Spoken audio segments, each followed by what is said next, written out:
Sa kabila ng tumamang sunod-sunod na mga kalamidad at mga hamong panlabas, nagawa pa rin ng ekonomiya ng Pilipinas na lumago hindi lang sa uling bahagi ng nakarang taon kundi sa buong 2024. Sa katunayan, isa pa rin ang Pilipinas sa top fastest growing economy sa Asia. Si Christian Bascones sa sentro ng balita. Naging matatag ang ekonomiya ng bansa sa pagtatapos ng 2024 sa datos na inilabas ng Philippine Statistics Authority. Bagamat mababa kumpara sa fourth quarter gross domestic product or GDP ng taong 2023, nagtala ng 5.5%. Naging stable pa rin ang GDP ng taong 2024 sa third and fourth quarter na parehong nagtala ng 5.2%.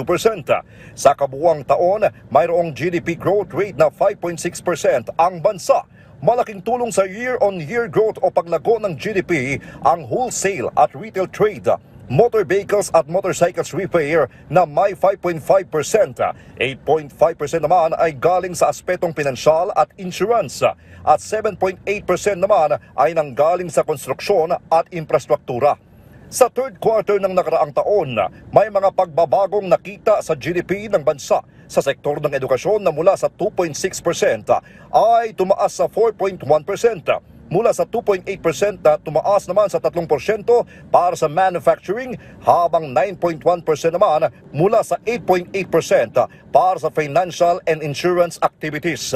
Napanatili naman ang Gross National Income or GNI ng bansa sa third quarter ng 2024 sa 6.8%. Dahil sa maraming suliranin na pinagdaanan ng bansa noong 2024 gaya ng mga kalamidad, kung kaya't bahagyang bumagal ang paglago ng ekonomiya ng bansa. Ayon kay Policy and Planning Undersecretary of the National Economic and Development Authority or NEDA, Rosemary G. Edilion, nakatutok ang pamahalaan sa pagpapalago ng ekonomiya ngayong taon sa pamamagitan ng mas pinalakas na kalakalan at eksportasyon. Yeah, just to clarify, hindi bumaba, no? Kasi hindi naman negative ang growth. It was still positive, okay? Kaya lang merong moderation. Samantala, nananatili pa rin malakas ang ekonomiya ng Pilipinas kumpara sa ibang bansa sa buong Asia.